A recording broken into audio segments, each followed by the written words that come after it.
Ladies and gentlemen, please welcome Secretary James A. Baker III, Dr. Jill Biden, and the Vice President of the United States, Joe Biden.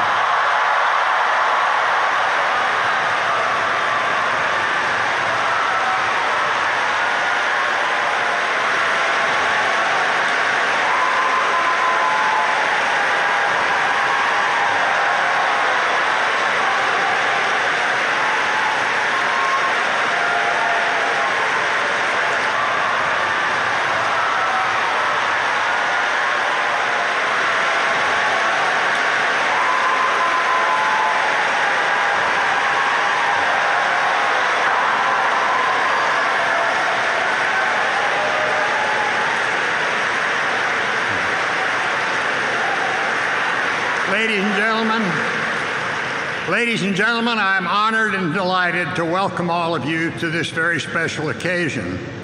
At the outset, I want to thank three individuals for making this event possible. David Liebran, president of Rice University, Dr. Ronald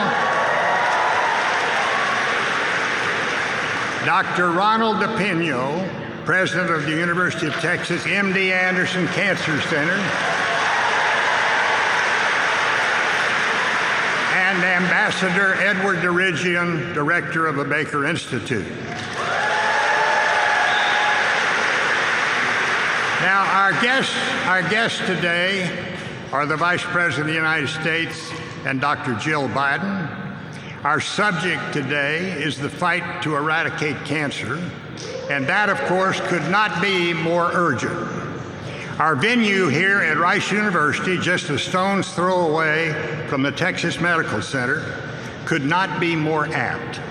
For it was here at Rice University 54 years ago that President John F. Kennedy inspired a nation with his call for a mission to the moon.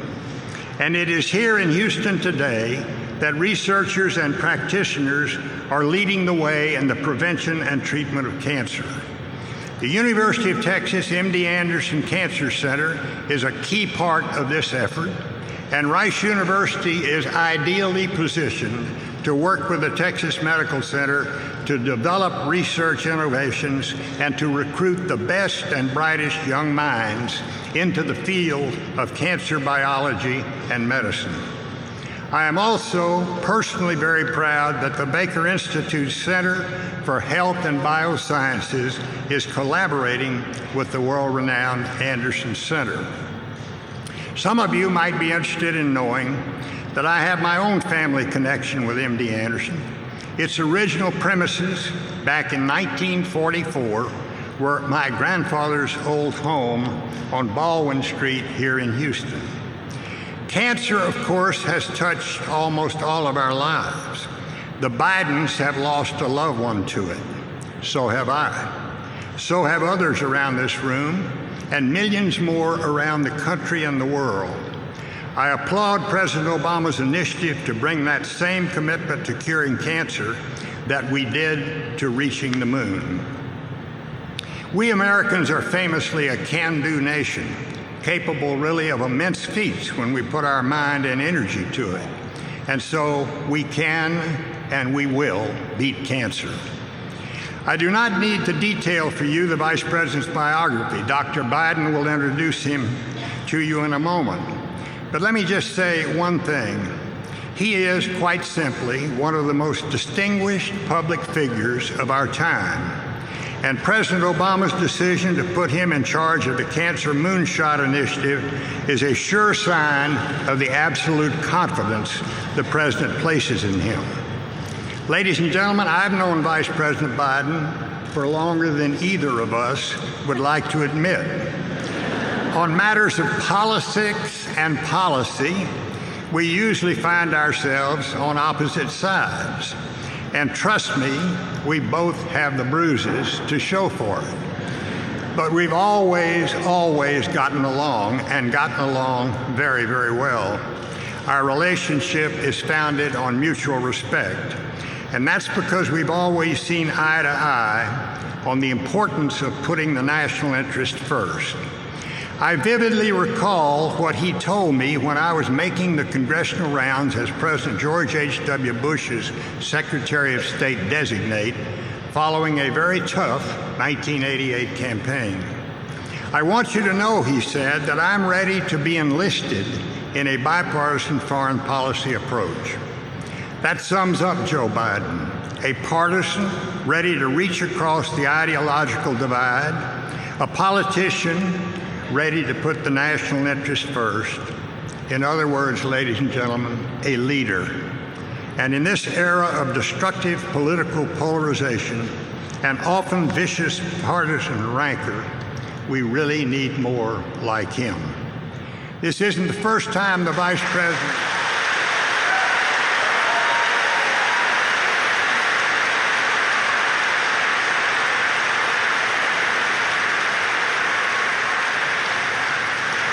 This isn't the first time the Vice President has spoken at a Baker Institute event. He did so by satellite 11 years ago when he was still a senator. But this is the first time we've been able to host today's second special guest, Dr. Jill Biden. As Second Lady,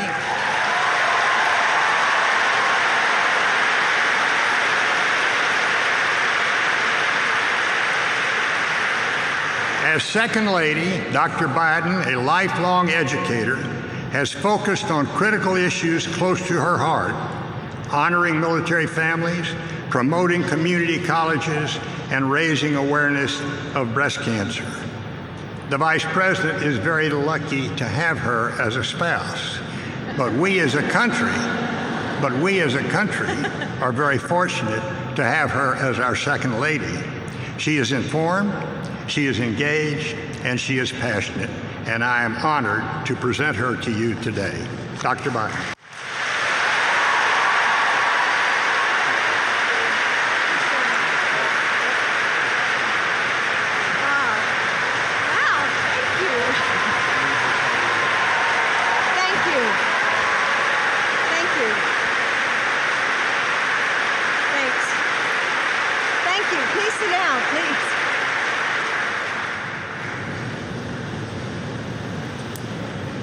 Thank you, James, for being such a good friend to Joe and me over the years. It's such an honor for both of us to be here with you today. We are also so grateful for your service to our country, and thank you for sharing this platform to discuss cancer. Like us, and too many, you understand what this fight is all about. As James said, I continue to teach full-time at a community college. I'm back grading papers and between Second Lady speeches and trying to learn the names of 90 new students.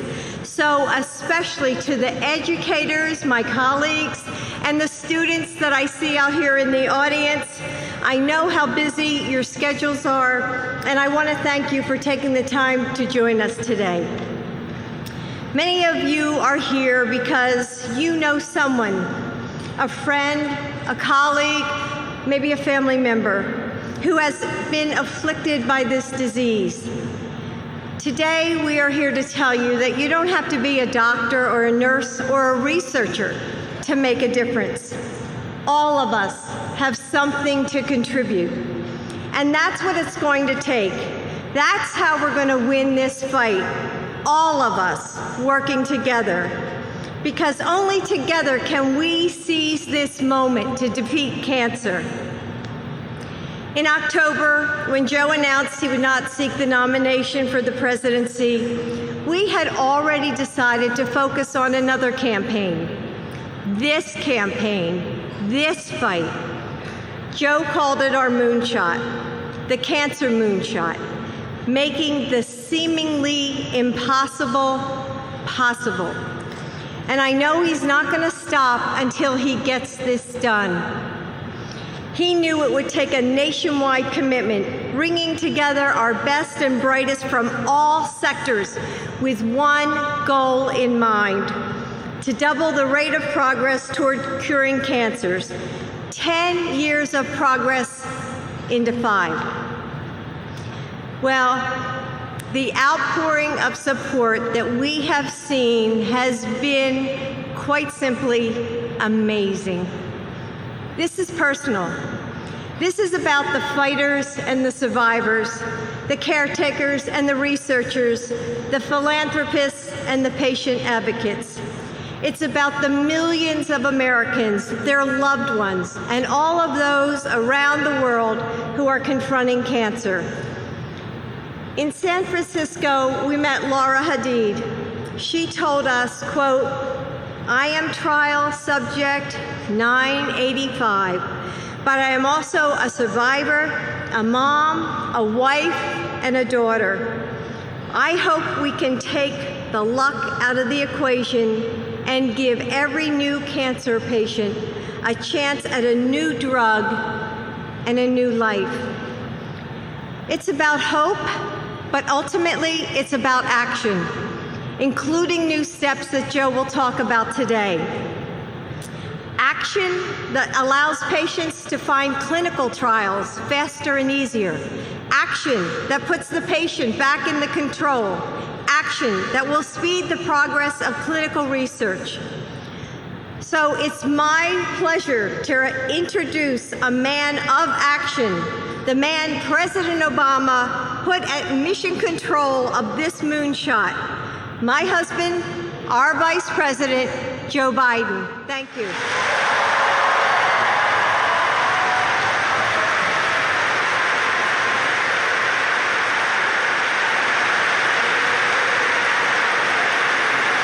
Thank you.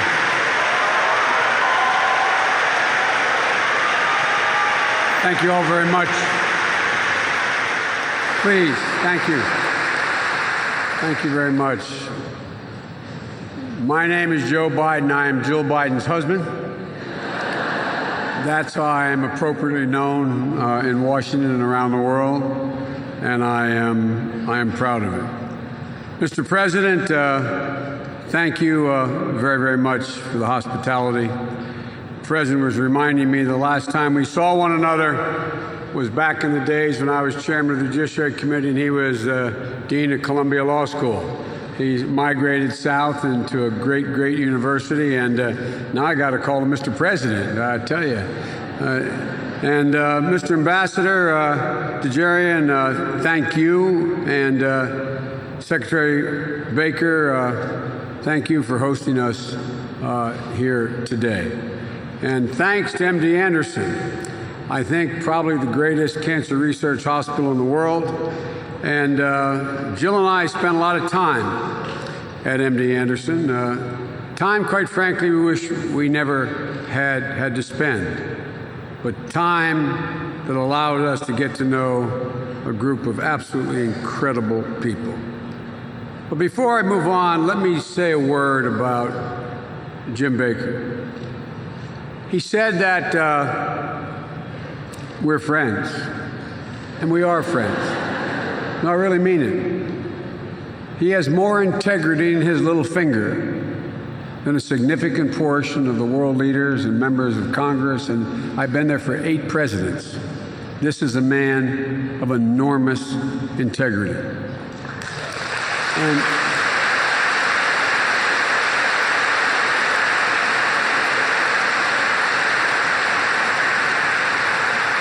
And I know occasionally we're both referred to as old school, but we don't think there's anything old school about having mutual respect and actually being friends. Actually being friends. I come from a tradition, when I got elected as a 29-year-old kid to the Senate, where a lot of people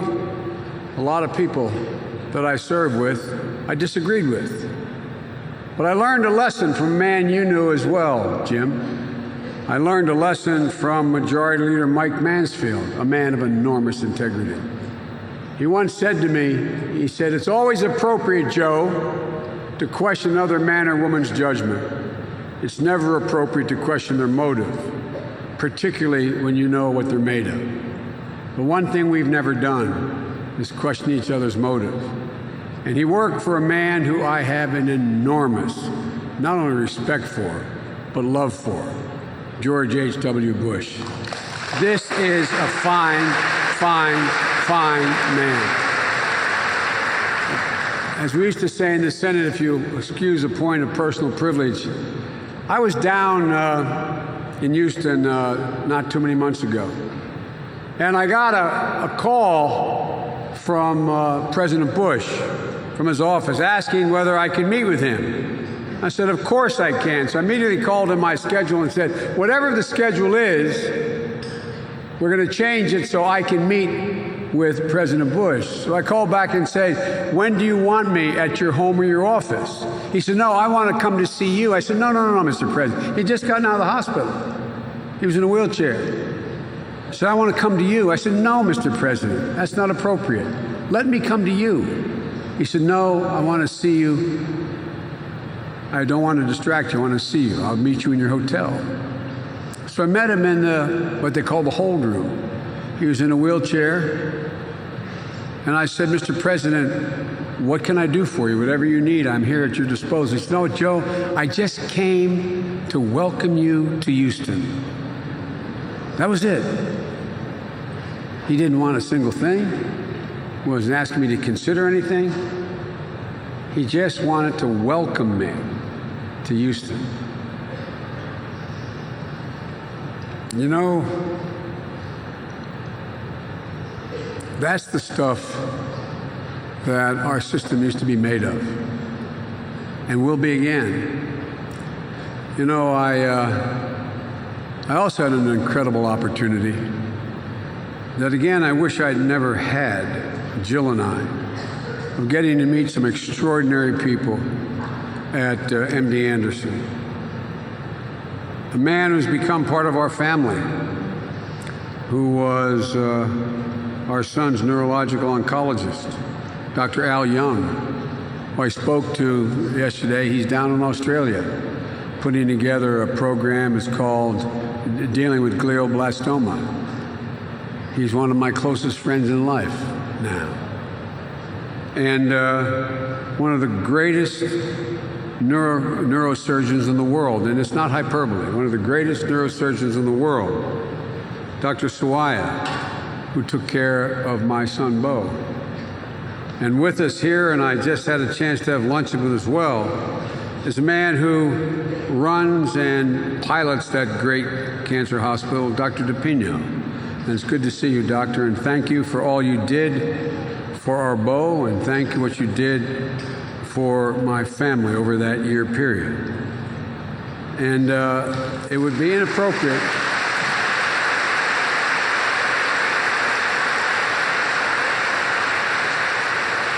but also, Doctor, please, and I mean this sincerely, if any of this is televised, I hope it gets carried. Thank the nurses for us. The nurses. If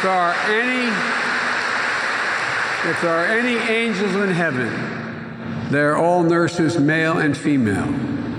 The way they cared for not only for Bo, the way they cared for my son and daughter who were grieving and in pain, the way they cared for Bo's children, the way they cared for Jill and me.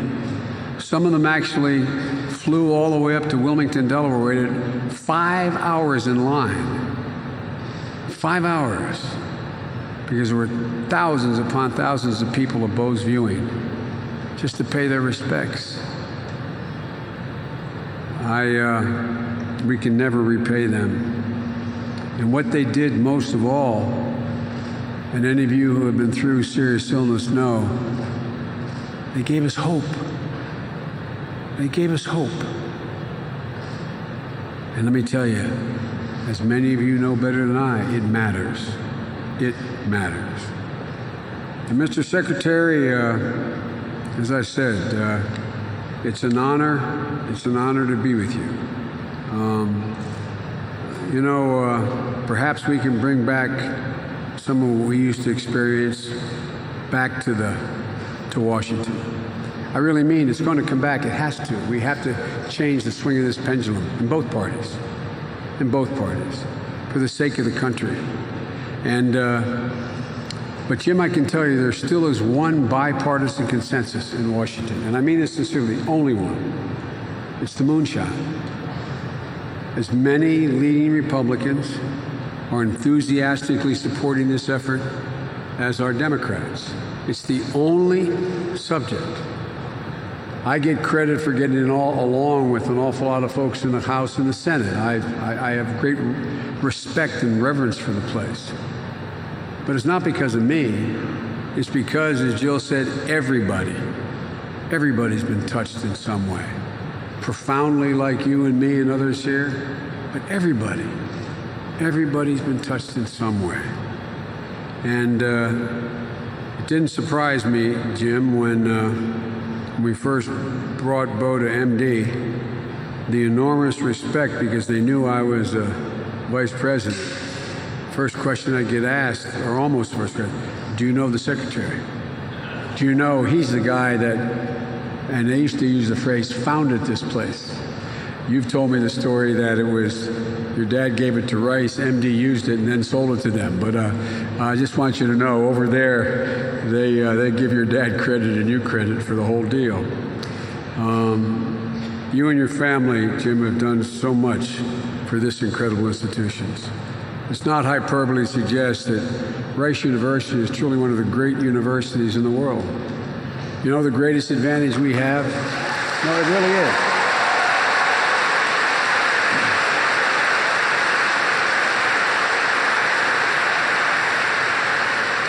It really is. Everybody talks about how America's coming back and so on and so forth, and it is. But it's not because of Barack and Joe Biden. It's because we have a secret weapon, and I mean this sincerely. The single most underestimated president in American history, in my view, is Dwight D. Eisenhower. I am a great fan of Eisenhower's. And when Sputnik occurred, there were the wise men, they called it at the time, a wise men group put together as to how we should deal with the emergence of the apparent superiority in sciences and space that the Russians were demonstrating. And one of the recommendations was that we make massive investments in research and development at the federal level. That was a recommendation. General Eisenhower, President Eisenhower said, no, we will do that at the federal level with DARPA and ARPA and Defense Department, et cetera, but we should invest in our universities, our research universities. We have more great research universities in America, and this is not hyperbole, than all the rest of the world combined. That's what drives the innovative genius of this country. That, and I might add, and that's going to sound like a political comment, it's not, that and immigration are the two things that drive this for us. And so, folks, and I don't mean it as a political statement, but you students, when you leave here with a Rice diploma, it is noticed, it is respected, not only here, but around the world. So, Mr. President, you and your colleagues are doing a heck of a job, but it's been going on for a while down here. And I compliment you all. The Secretary mentioned that almost 54 years ago, almost to this day, President John F. Kennedy spoke here at Rice about another moonshot. And I want to read you what he said. He said, we choose to go to the moon in this decade, and we do the other things not because they're easy, but because they're hard, because that goal will serve to organize and measure the best of our energy and skills, because that challenge is one they're willing to accept and we are unwilling to postpone, and one which we intend to win, and all the others too. That's who we are today in the Cancer Moonshot. And by the way, there are great hospitals like MD that already have a moonshot that they have underway. But when President Nixon declared the war on cancer in 1971, the nation had no army, no weapons, no strategy for defeating cancer. When Bo was diagnosed at MD with stage 4 glioblastoma, We knew it was the death sentence. We understood the percentages. So did he. But like any father or mother, we attempted to learn as much as we could about not only his particular cancer, but about any and all research that might help with our brave beau's fight for his life. And what I learned was that after decades of funding research, training scientists and doctors, treating millions of patients, investing in new genomic and information technology, that today's improvements to our clinical trial system, we finally had an army for the first time. We were at an inflection point. 5 years ago, oncologists weren't routinely working with immunologists. Immunology was that science out there that had come around at the turn of the century in the 1900s, but was not considered a particularly respected field. Virologists were not really in the game 6, 7, 8 years ago. Geneticists, chemical engineers, so many others were not working together. And what I learned was, today the combination of the science and technology puts us at an inflection point, gives us possibilities that with all the good intentions President Nixon had, for the first time, made possible some significant change in the dreaded disease.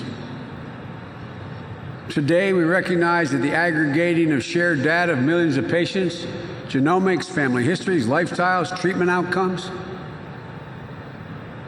can give us insights and patterns that could never, we have the capacity today to do 1,000,000 billion calculations per second. As Jim knows, the Department of Energy is on the verge of 1 billion calculations per second.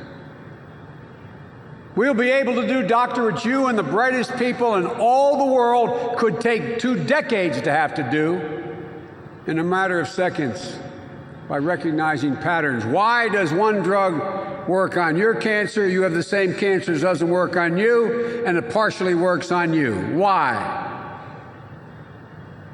We have the technological capability to do things we never had even 5 years ago.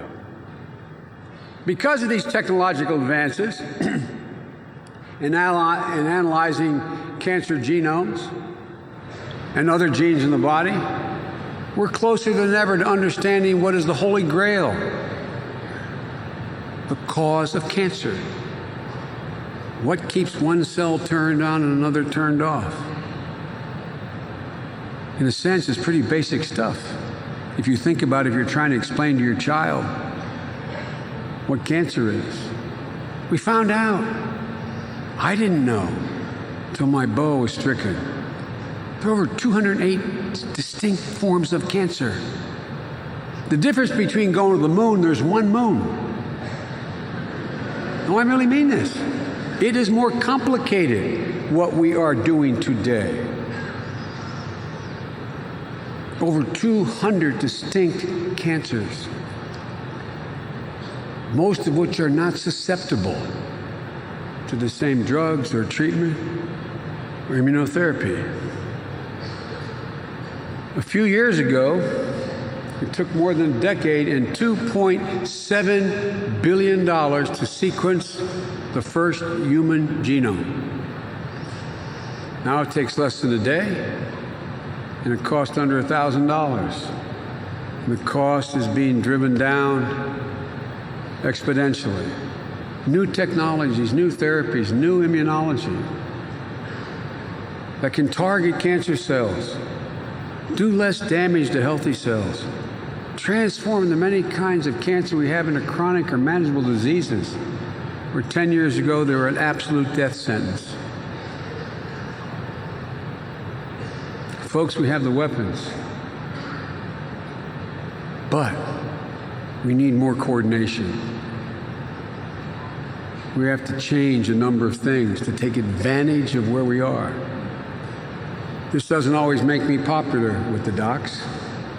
This doesn't always make me popular with the great cancer research centers. And I've visited the majority of them now, over 12 here and around the world. You docs think differently than astronomers or other scientists. You get a grant from NASA to study the seventh ring of Saturn. Whatever you find, you have to instantaneously share with the rest of the world. Instantaneously. You guys find something, you can keep it hidden behind a publication for over a year. You're not required to publish it all. Information is access. Not only are there new weapons and new soldiers, there's a new sense of urgency. That's the thing that amazed me. Like Jim as Secretary of State, he did more than I do, but when the president said, now, if you'd rather be Secretary of State, tell me, Jill said, no, we'd rather you, I know you'd rather be Secretary of State, Joe, but be Vice President. It's better for the family, meaning I wouldn't travel as much. 1,300,000 miles so far, Jim, and you know how they keep tab on our travels, right?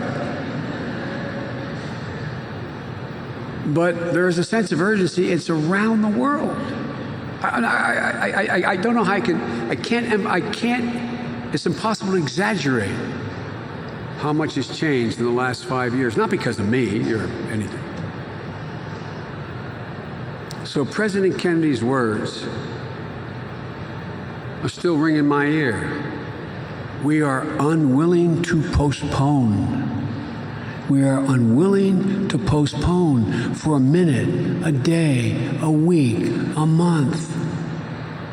Every great doctor in here can tell you, I guarantee you he's been asked by a patient, Doc, can you give me just one more week so I can walk her down the aisle?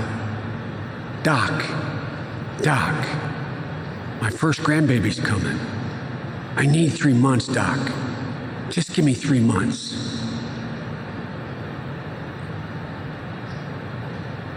This is about today. This is not about tomorrow. And so, as we take a look at this, as I said, this inflection point we find ourselves in, there is this recognition that the aggregation of data from millions of patients and their genomics, their family history, their lifestyles, their treatment outcomes, now all have the capacity to be analyzed simultaneously by these supercomputers. We can find new patterns, no guarantees. We can find new patterns, just like astronomers look at the stars and they look at patterns and what's changing in the sky, if anything. Because of technological advances in analyzing cancer genes and other genes, we're closer than ever before to understanding the cause of cancer in the first place and how to attack particular cancers. Look, the fact is that there are 14 million new cancer cases and 8.2 million cancer-related deaths worldwide per year. By 2025, if the status quo ante pertains, there will be 20 million new cancer cases per year, and 11.4 million more people will die from cancer per year. That's why, as Jill said, when we decided not to run, walked out in the Rose Garden with the president, it wasn't even planned as part of my notes, but I did say, because the president asked me on the way out, do you have any regrets? I said, I have one. I would have liked to be the president to preside over the end of cancer as we know it, not the end of all cancer, the end of cancer as we know it, because I think it's possible. When I said that one short sentence, it set off a firestorm. It stunned me, the instantaneous response from not only home but around the world. in case you wonder why I always look like a deer in the headlights when the president's doing the State of the Union, every year he turns around and says, Joe will do it.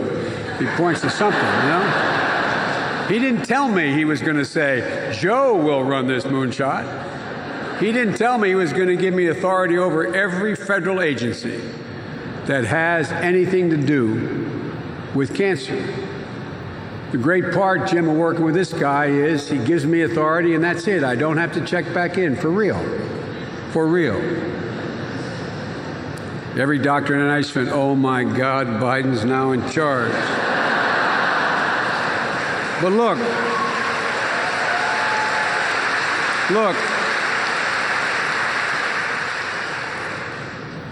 my impatience is born out of my experience, and the experience of any of you who've been through all of this. I have no greater respect for profession than those folks who've devoted themselves, like Dr. DePino, to the cures for cancer. I really mean it. You're among the brightest, most principled people in our society. But we've got to change some of the way we do business here. We've got to break down some of the silos. That's why we created the Cancer Moonshot Task Force, to marshal the full force of the federal government. And the commitment I made to the private sector is, I promise you I will eliminate any roadblock that exists in the federal system. As you make me aware of it, I promise you I will do that. And the one thing is neither good nor bad. Nobody in the federal government thinks that I won't do it. No, that's not. It's not like a threat. It's just. It's like Jim.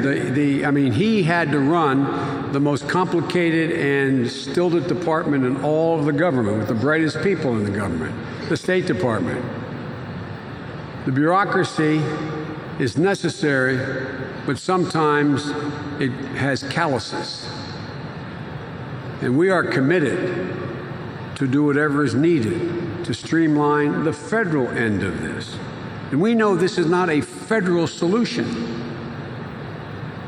But we also know if we do our part well and better, we can have some positive impact. So I decided and went to the president and said, the effort, if you ask me to run it, will be guided from my perspective by 4 basic missions, key missions. 1, accelerate the understanding of what cancer is. Early detection, treatment, cures. 2, improve patient access to care.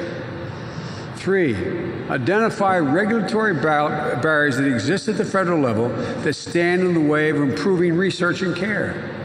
And 4, provide greater access to research and to the data. We also created a blue ribbon panel made up of leading outside experts, some from MD and many other places, from a broad range of disciplines: biology, immunology, genomics, diagnostics, biopharmacs, cancer prevention, treatment, investigators with experience in clinical trials, reducing health disparities, representatives from cancer advocacy groups, pharmaceutical and biological and biotechnological companies, mechanical engineers. You'd be amazed the array of talent necessary to tackle this problem.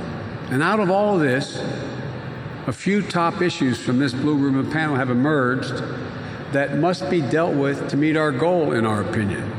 Notably, the lack of coordination and the failure to share information quickly. An antiquated culture of research funding.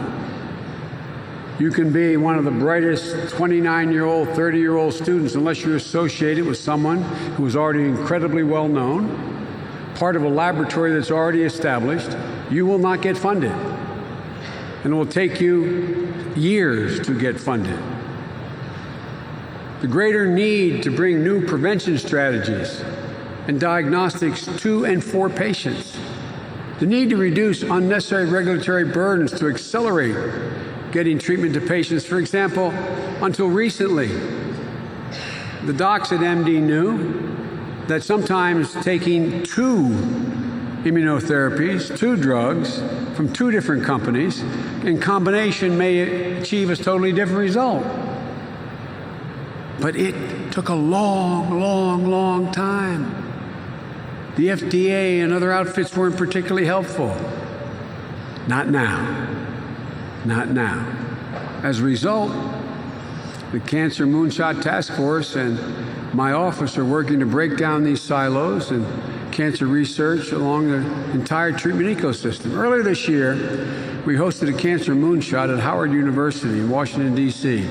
For the first time ever, leaders representing the entire cancer community and beyond, oncologists, care providers, researchers, leaders in data and technology, philanthropists, advocates, patients, and survivors, they all came together to identify ways to double the rate of progress. At this summit, which served as a pivot for from listening to action, we announced there were over 7,000 people involved, every single state in the union.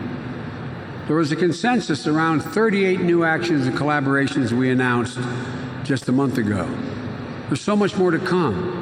We'll be issuing a new report with additional efforts that will do everything from changing incentive structures to encouraging team science and cross-discipline and cross-sector research and collaboration, speeding up the dissemination of cancer center knowledge to community practitioners to address the disparities in cancer care.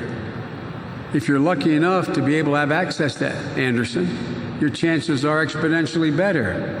If you live in some very rural area, part of the world, not near a great cancer hospital, it's a totally different prospect for you with the same exact cancer, with the same exact chances. But there are a few examples of what we're doing right now I'd like to mention. The National Institute of Health launched a new partnership bringing together 12 biopharmaceutical companies, research foundations, and philanthropists to invest together to fund research, share data, and accelerating bringing new therapies to patients. We set up a thing called OPEN, O-P, small case E-N, the Oncology Precision Network. That's a partnership between the Intermountain Healthcare, Stanford Cancer Center Institute, Providence Health and Services, Catholic Health Initiative, the Henry Ford Health System, and Synapse. This network will link the genomic data from 79 hospitals, 800 clinics, in 11 states. Data from more than 50,000 new cancer patients per year that can now be shared openly on a network, available in any research. The Department of Energy and Veterans Affairs. We formed a new collaboration to apply the most powerful computational assets at the national labs to over 500,000 veterans records from one of the world's largest research cohorts, the Million Veteran Program, the cornerstone of the President's Precision Medicine Initiative. Mr. Secretary, it won't surprise you, but the world is rallying around this effort as well, virtually without exception. I've traveled on behalf of the President to meet an awful lot of heads of state.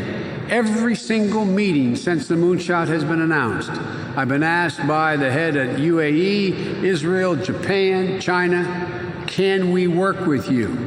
Can we sign an MOU with you? Because they know we are the epicenter of science and technology. They want to support it. Those sentiments were echoed at the Nuclear Security Summit. We had 50 of the world leaders on nuclear security and nonproliferation in the East Room. I sat at one end, the President sat in front of the fireplace, I sat in the middle of these tables in a big rectangle at the hallway you see where the President walks in to make do his press conferences. And the President had to say before we began, you all get a chance to talk to Joe about the moonshot, but I'm not joking. But let's talk about nuclear proliferation first. I went to an international summit on regenerative medicine at the Vatican, where His Holiness Pope Francis asked me to deliver a keynote address. When I keynoted at Davos with over 2,600 world leaders, I was supposed to talk about the fourth industrial revolution, which I did, but they said, before you do, can you convene a cancer panel? Over 80 heads of state showed up to listen, not to me, but to the panel. The world's watching, and we're the United States. And as a result, as we speak, we're forming a number of international agreements. I was just in Australia. This summer, we signed 3 memorandums of understanding establishing a project to share genomic and protein data on at least 59,000 patients from the 2 countries, as well as 2 agreements with the Australian state government, providing a formal platform to further exchange collaboration. We're in the process of formalizing MOUs with a number of nations, from Europe to the Middle East to Asia, which is something I'll be taking part in the New York United States General Assembly meeting. Jim, I have 6 so-called bilats on MOUs with the heads of state of 6 different countries. Look, there's a building sense of urgency among nations and between governments and the private sector to truly drive changes across cancer. And today I'm proud to announce a major improvement we're making to our clinical trial system. Every day, thousands of Americans hear that dreaded word, that C word. And there's a fear and a numbness that sets in immediately. What happens next can make a difference between life and death. If there's treatment there that can help, there's hope. But for some people, hope is a clinical trial that will ultimately determine whether or not a new therapy can slow or cure their cancer. But clinical trials, they're essential for developing new and more effective cancer diagnostic and treatments. But every cancer treatment used today required a clinical trial in order to get approved in the first place. But right now, less than 5% of the cancer patients in America are able to enroll in clinical trials, often because patients and doctors don't know where those trials are and what's available. You know, they don't think they need one. And if they do, they don't know where to go. They don't know who to ask. And even their doctors don't know where to go. Even if you want to be in a trial and your doctor wants you to be in a trial, it's really hard. Not all trials are listed. Not all trials are appropriate for diagnosis. You have to go through a real and cumbersome, complicated search to find the information. We know we can do better. And we're about to. Today, I'm announcing a significant new step to help cancer patients and their doctors search and find the right clinical trials for them. It starts by making information easily accessible. You can go to a website now that's supposedly going to tell you where clinical trials are. Try it. Every day, we search through complex information without even thinking about it.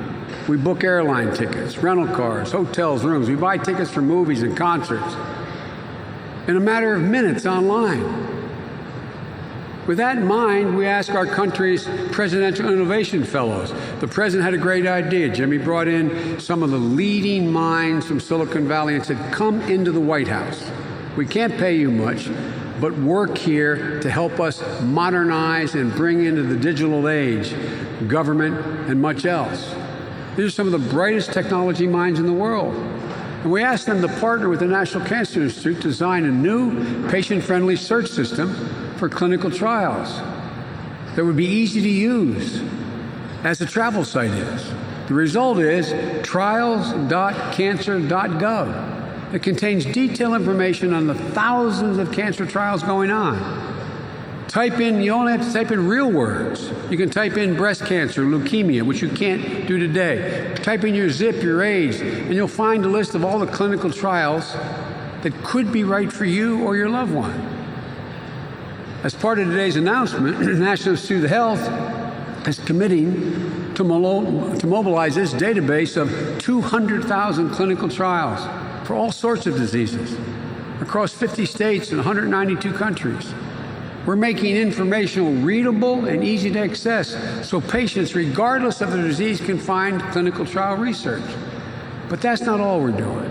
We're taking 2 big steps that are going to be somewhat controversial, but are very important to accessibility and quality of trials.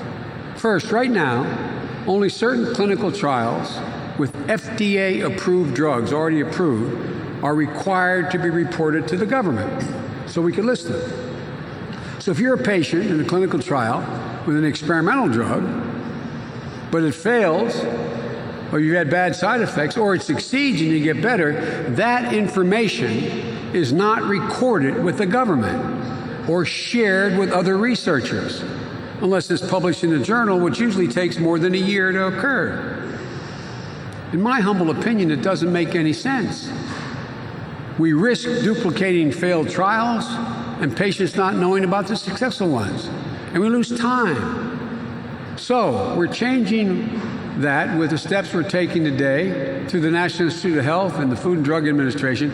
All trials have to be recorded, even with experimental drugs. By tapping into all kinds of clinical data, we can minimize the number of participants needed for new trials. We can speed up the time it takes to start a new study. We can keep the ability to get meaningful results. And right now, many clinical trials exclude people who have more than one disease, who have been treated for something before.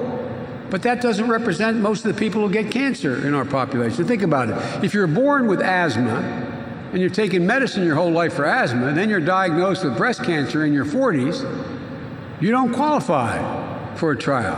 Because understandably, clinicians want a pure subject. The only thing that they want to do in the clinical trial is get people with a particular disease. Researchers and research system, we have to change the incentives. Understandably, they prefer cancer with only one condition. But that's not right. So today, the FDA is encouraging researchers to expand the eligibility criteria for clinical trials so we can enroll more diverse group of patients representing the patient base that's out there.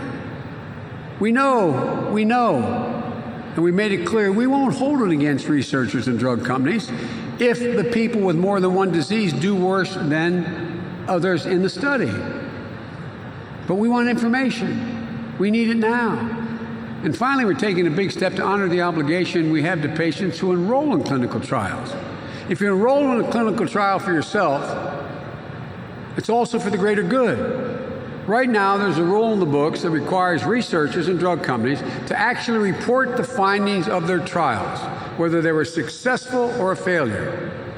But most of you don't report. They don't want to admit failure, which is understandable. They don't want to give advantage to competitors if they had success. And some just don't think it matters much. But it does matter. We owe it to every patient who's in a clinical trial to make sure what we learn from their experience, for their sake and the sake of others, is available to everybody. That's why the Department of Health and Human Services, and my encouragement, is announcing a new rule to make sure that all information about clinical trials, good and bad, is shared with the public. And there are going to be real penalties for failing to report shared information, like a $10,000 per day fine and the possibility of losing your funding.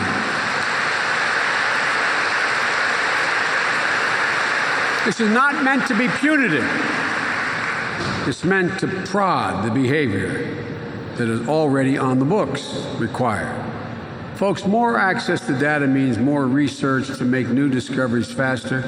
Patients and doctors can make informed decisions more rapidly about participating in trials. It matters. It matters. As President Kennedy said, this is a challenge we're unwilling to postpone. Let me close with this. I say to you students, I can imagine the day when your children will show up for their preschool physical. This is not hyperbole. Not only get inoculated for measles, but inoculations for many forms of cancer that they'll never get. We can already do that with cervical cancer, with HPV vaccine. Go home and tell your parents, have all your little brothers and sisters, it's not about transmittable disease. It's about curing, preventing cervical cancer. We can do it now with a single vaccination. I can imagine the day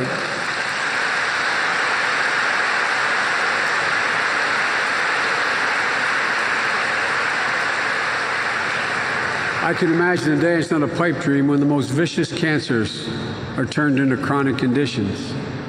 Look, we're in the cusp of phenomenal breakthroughs that can get us there. And the goal of the moonshot is to propel us forward. It's that basic. Supporters and skeptics alike ask us, what's the moonshot? Well, it's all about all of you, and as Jill said, doing everything you can to help prevent, detect, and treat cancers. By the way, if we just focused on prevention, we could cure over 60% of the cancer cases out there. Just prevention.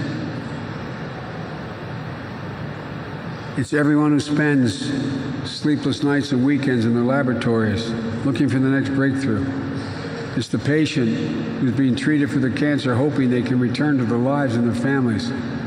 It's the parents starting foundations and companies to develop cures for children. It's organizations as big as NIH and the Department of Energy, as small as Alex's lemonade stand, trying to understand cancer and help patients defeat it. It's a Congress stepping up, which they're going to do with a massive increase in cancer research funding. Look,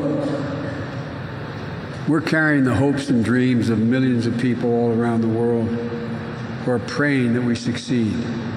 Not someday, but really soon. And for me and Jill, I have to acknowledge part of the moonshot is honoring the way our Beau lived his life with courage, never giving up hope. But it's not just about my Beau. It's about every single solitary person. As Jill said, it's about us all. It's about not giving up hope, not getting over the fight, because there are breakthroughs that are just beyond our grasp. And we need each and every one of you, especially all of you students here today. Just like President Kennedy challenges the moonshot, I challenge all of you to think anew about what's possible. One of the reasons I picked the cancer, not just because of Beau. You know, it used to be when I was growing up, and I'm aging myself now, but really and truly, the one thing the American public believed, that there wasn't a single solitary thing America couldn't do if it put a mind to it. There wasn't a single solitary thing that we couldn't do. Students, before you're out there in your jobs for more than a decade, you're going to be able to travel 22,000 miles an hour subsonic on an airplane. You're going to see such enormous changes that will blow your mind. You're going to see in the next 10 years more progress than occurred in the last 40 years. My generation saw more progress than happened in the previous 100 years. Remember, I know this sounds like chauvinism, but this is America. This is America. There's nothing we can't do. This is all within our grasp. We can end the scourge of cancer as we know it. But I tell you what, we got a lot more work to do, and we have to change the culture slightly about how we go about doing it.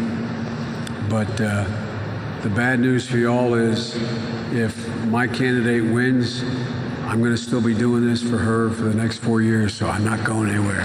Thank you all very, very much. Thank you. Thank you, folks.